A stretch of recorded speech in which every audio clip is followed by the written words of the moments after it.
Good morning, children. How are you? Are you studying for exam? Okay, let's come back to the topic. Tribals, history lesson 4. Tribals, the use and the vision of a golden age. In the last class, we had discussed about Jum cultivators, about Birsa and Jum cultivators. Who was Birsa? Birsa Munda. A man named Birsa was seen roaming the forest and village of Chota Nagpur in Jharkhand. People said he had miraculous powers. He could cure all diseases and multiple pain. Birsa was born in a family of Mundas. Mundas എന്ന് പറഞ്ഞൊരു tribal ഗ്രൂപ്പിൽ ജനിച്ച ഒരു അദൃശ്യ ശക്തികളുള്ള ഒരു ദൈവികമായ ശക്തികളുള്ള ഒരു youth ആയിരുന്നു ബിർസ. അപ്പം എന്താണ് Birsa was born in a family of Mundas, a tribal group that lived in Chota Nagpur, but his followers include other tribals of the region, Santhals and Oraons. All of them in different ways were unhappy with the changes they were experiencing and the problems they were facing under British rule. അതായത് ബ്രിട്ടീഷുകാർ India ഭരിക്കാൻ വന്നു. അപ്പോൾ tribal ഗ്രൂപ്പ്സിന് അനുഭവിക്കേണ്ടി വന്ന difficulties എതിരായിട്ട് അതെല്ലാം അവർക്ക് കഴിഞ്ഞ അവരുടെ ഗോൾഡൻ ഡേയ്സ് കഴിഞ്ഞു പോയ പാസ്റ്റ് തിരിച്ചു കൊണ്ടുവരുന്നതിന് വേണ്ടി, ഗ്ലോറിയസ് പാസ്റ്റിന് വേണ്ടിയിട്ട് ട്രൈ ചെയ്ത ഒരു അദൃശ്യ ശക്തികളുള്ള ഒരു മനുഷ്യനായിരുന്നു ബിർസ എന്ന് പറയുന്നത്. അപ്പം നമ്മൾ ട്രൈബൽസിൻ്റെ ലൈഫ് സ്റ്റൈലാണ് പഠിച്ചുകൊണ്ടിരിക്കുന്നത്. നമ്മൾ ലാസ്റ്റ് ക്ലാസ്സിൽ എന്താണ് jhum cultivators, hunter gatherers, some herded animals ഇതെല്ലാം പഠിച്ചു.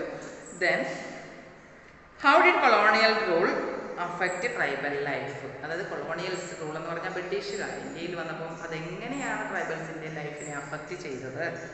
The life of tribal groups changed during British rule. Let us see what these changes were. What are the changes were there at that time? Let's discuss in this class. What happened to tribal chiefs? Before the arrival of the British, in many areas, the tribal chiefs were important people. ബ്രിട്ടീഷുകാർ ഇവിടെ വരുന്നതിന് മുമ്പ് tribal ഏരിയാസിൽ അവരുടെ leaders ആയിരുന്ന tribal chiefs, they are very important. They were very important. They enjoyed a certain amount of economic power and had the right to administer the control their territories. അവരുടെ area control ചെയ്യുന്ന tribals മൂപ്പന്മാർ വളരെ important ആയിരുന്നു. ബ്രിട്ടീഷുകാർ ഇവിടെ വന്നപ്പോൾ അവരുടെ പവറും അവരുടെ ആ അധികാരങ്ങളും എല്ലാം നഷ്ടപ്പെട്ടു. Under British rule, the functions and powers of tribal chiefs changed considerably. ബ്രിട്ടീഷുകാരുടെ അവരുടെ ഫങ്ഷൻസ്, അവരുടെ എന്താണ് പവർ ഒക്കെ നഷ്ടപ്പെട്ടു. They were allowed to keep their land titles over a cluster of villages and rent out lands, but they lost much of their administrative power and were forced to follow laws made by British officials in India. അവർക്കുള്ള land മറ്റുള്ളവർക്ക് റെൻറ്റിന് കൃഷി ചെയ്യാൻ കൊടുക്കുകയും പിന്നെ എന്താണ് അവർ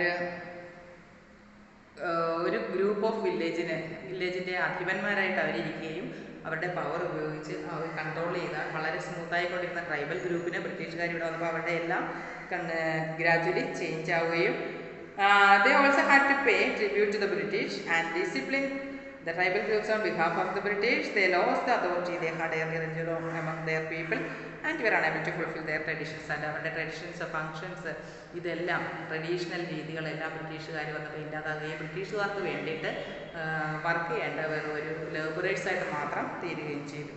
What happened to the shifting cultivators? Shifting cultivators നമ്മൾ പഠിച്ച ഫസ്റ്റ് ട്രൈബൽസ് ആണ് ഷിഫ്റ്റിംഗ് കൾട്ടിവേഷൻ കൊണ്ടുവന്നത്. ഒരു പ്ലോട്ട് ഓഫ് ലാൻഡ് ക്ലിയർ ചെയ്തിട്ട് അത് കത്തിച്ച് ആഷസൊക്കെ സ്പ്രെഡ് ചെയ്ത് കൃഷി ചെയ്യുന്ന ഷിഫ്റ്റിംഗ് കൾട്ടിവേറ്റേഴ്സിന് അവരെ സെറ്റിൽ ചെയ്യാൻ അവരെ ഫോഴ്സ് ചെയ്യുകയും ഒക്കെ ചെയ്തു. The British were uncomfortable with groups who moved about and did not have fixed type home.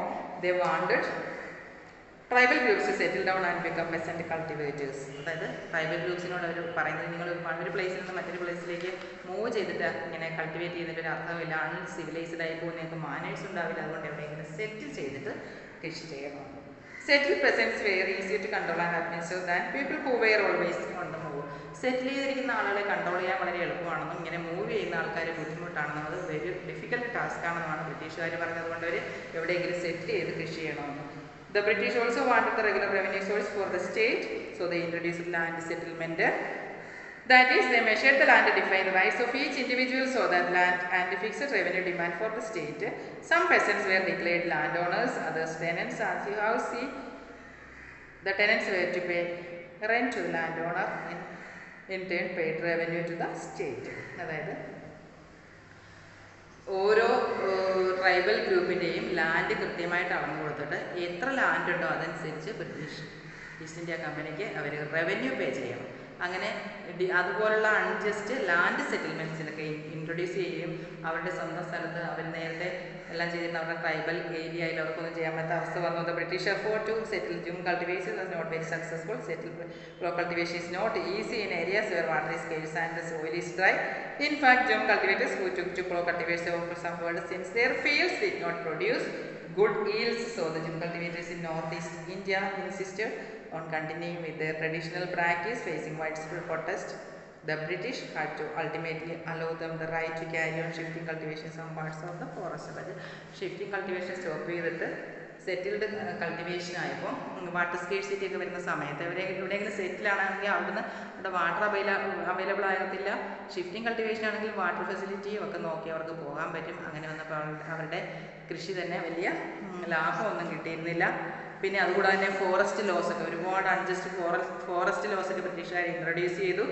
The life of tribal groups as you have seen was directly connected to forest. നമുക്കറിയാം tribal ഗ്രൂപ്പിൻ്റെ life എന്ന് പറഞ്ഞാൽ ഫോറസ്റ്റുമായിട്ട് connected ആണ്. So changes in the forest laws had a considerable effect on tribal life.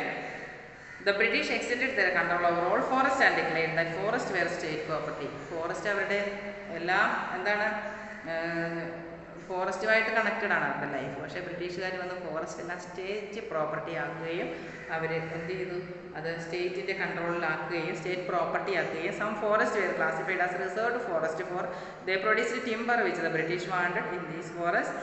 People were not allowed to move freely, practice Jum cultivation, collect for fruits or hunt animals. How were Jum cultivators survived in such a situation? അതായത് അവർ ഫോറസ്റ്റിൽ നിന്നാണ് എല്ലാ പ്രോഡക്ട്സും resources അവർ use ചെയ്തുകൊണ്ടിരുന്നത്. ചില forest areas reserved forest ആക്കി ബ്രിട്ടീഷുകാർ വന്ന് അവിടെ ഈ ട്രൈബൽ ഗ്രൂപ്പിന് കയറാൻ പാടില്ല, അവർക്ക് അവരുടെ ഒന്നും ഫ്രീ ആയിട്ട് അവർക്കൊന്നും ചെയ്യാൻ പാടില്ല, അങ്ങനെയൊക്കെയുള്ള അൺജസ്റ്റ് ലോസ് ഒക്കെ കൊണ്ടുവന്നപ്പോൾ അവരുടെ ലൈഫിന് തന്നെ വളരെ ബുദ്ധിമുട്ടുണ്ടായി. Colonial officials came up with a solution. They declared that they would give jhum cultivators small patches of land. ഇവിടെ റിസർവ്ഡ് ഫോറസ്റ്റ് ആണെങ്കിൽ ടിമ്പർ മാത്രം വെട്ടിയെടുക്കുന്ന ഒരു ഏരിയ ആയിട്ട് മാറ്റി ഗവൺമെൻറ്റിന് വേണ്ട ബ്രിട്ടീഷുകാർക്ക് വേണ്ട ടിമ്പേഴ്സ് മാത്രം വെട്ടിയെടുക്കുക, എന്നിട്ട് ഈ ട്രൈബൽസിനെ കൊണ്ട് പണിയെടുപ്പിക്കുക. Colonial officials came up with a solution. They decided that they would give Jum cultivators small patches of land in the forest and allow them to cultivate these on the condition that those who lived in the villages would have to provide labor to the forest department and look after the forest. So in many regions the forest department established forest villages to ensure a regular flow of supply of cheap labor. അവരെന്ത് ചെയ്തു, ബ്രിട്ടീഷുകാരെ ഇത് state property ആക്കുകയും അങ്ങനെ കുറേ work ചെയ്യാൻ മാത്രം അവരെ വർക്കേഴ്സിനെ മാത്രം അവിടെ സെറ്റിൽ ചെയ്യിച്ച് ട്രൈബൽ ഗ്രൂപ്പിൽ നിന്ന് ഇവിടെ വർക്കുകളൊക്കെ ചെയ്യാനായിട്ട് many tribal group reached against the colonial forest laws. They disobeyed the new rules. ഇതിനെതിരെ ഇവരെല്ലാവരും വളരെ പ്രതികരിക്കുകയൊക്കെ ചെയ്തു. The problem with trade. പിന്നെ during 19th century tribal group ആണ് ട്രേഡേഴ്സ് ആൻഡ് മണി ലെൻഡേഴ്സ്. അതായത് ട്രേഡേഴ്സും മണി ലെൻഡേഴ്സും ഫോറസ്റ്റിൽ വരികയും ഈ ട്രൈബൽ ഗ്രൂപ്പുകാർക്ക് ലോൺ അമിത പലിശയ്ക്ക് ലോൺ കൊടുക്കുകയും ഇൻട്രസ്റ്റ് അടയ്ക്കാൻ വരാതെ അവർ ബുദ്ധിമുട്ടുകയൊക്കെ ചെയ്തു. അങ്ങനെ ഈ മണി ലെൻഡേഴ്സിനെയും ട്രേഡേഴ്സിനെയും ഒരു ശത്രുക്കളായിട്ട് തന്നെയാണ് ട്രൈബൽസ് കണ്ട് അവരെ നശിപ്പിക്കുന്ന ഒരു ശത്രുക്കളായിട്ട്. പിന്നെ Hazaribagh in president Jharkhand was an area where the Santhals reared cocoons. The traders dealing in silks and their agents who gave loans to the tribal people and collected the cocoons. അതായത് ഹസാരിബാഗ് എന്ന് പറയുന്ന സ്ഥലത്ത് ജാർഖണ്ഡിലുള്ള അവിടെ ഒരു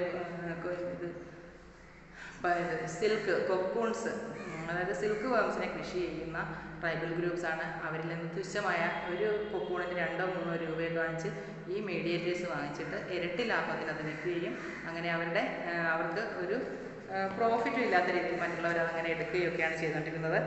പിന്നെ എനിക്ക് ഇമ്പോർട്ടൻ്റ് ആയിട്ടുള്ളത് അങ്ങനെ ഇരിക്കുമ്പോഴാണ് ബിർസ വന്നത്. ബിർസ മുണ്ട വരുന്നത് എന്താണ്, ഇങ്ങനെ അവരുടെ ട്രൈബൽ ഗ്രൂപ്പിന് വരുന്ന ഡിഫിക്കൽട്ടീസ് അറിഞ്ഞിട്ട് ബിർസ മുണ്ട ഇങ്ങനെ വരികയും കുട്ടിക്കാലം മുതൽ ഈ കഥകൾ കേട്ട് വന്ന ഈ Birsa Munda the son of a poor Birsa was born in the mid-1870s. The son of a poor father, he grew up around the forest of Bohonda, grazing sheep, playing the flute and dancing in the local akhara.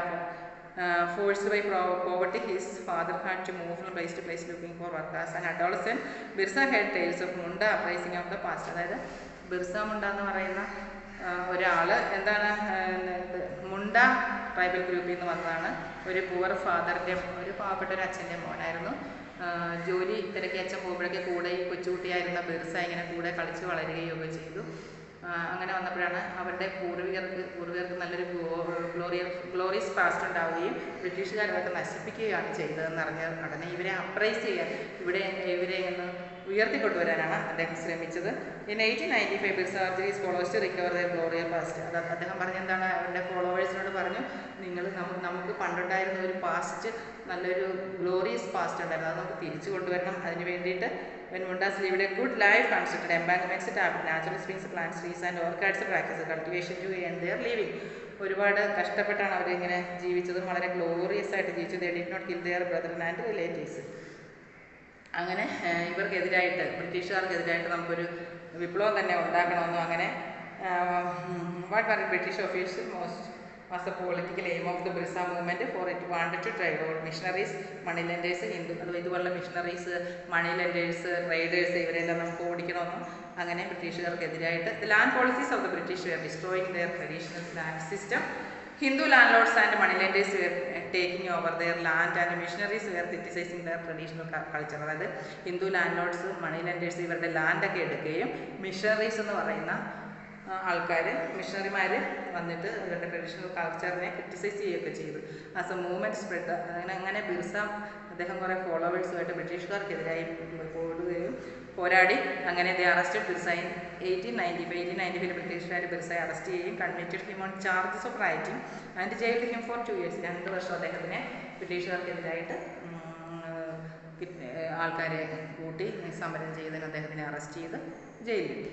When Birsa was released in 1897, he began touring the villages to gather support. He used traditional symbols and language to rise people, urging them to destroy Ravana എന്ന് പറഞ്ഞത് ദിക്കൂസ്. ഇവിടെ ദിക്കൂസ് എന്ന് പറയുന്നത് ബ്രിട്ടീഷുകാരാണ്, ഔട്ട്സൈഡേഴ്സിന്, യൂറോപ്യൻസിന്. And established a kingdom under his leadership. Birsa's followers began targeting the symbols of Dikku and European power. യൂറോപ്യൻസിനെ, ബ്രിട്ടീഷുകാരെ ഇവിടുന്ന് ഓടിക്കുന്നതിന് ബിർസയുടെ നേതൃത്വത്തിൽ അദ്ദേഹം ജയിലിൽ വന്നതിന് ശേഷം പിന്നെയും ബ്രിട്ടീഷുകാർക്കെതിരായിട്ട് നിൽക്കുകയും they attacked police stations and churches and raided the property of money lenders and സെമീന്ദാസ്.